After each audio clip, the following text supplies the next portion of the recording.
In this video, I'll show you how to generate a W-2 in QuickBooks. First, log in to QuickBooks Online and open your company. Next, go to Payroll and select Employees.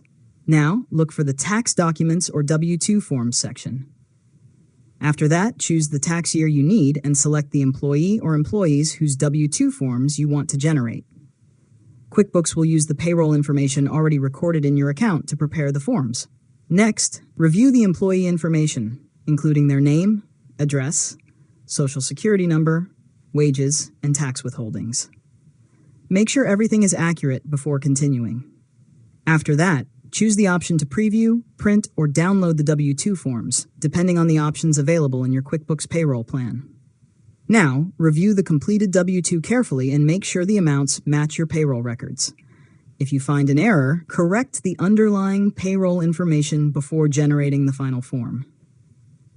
Finally, follow the QuickBooks instructions to provide the W-2 to your employee and complete any required filing with the appropriate tax agencies. And that's it.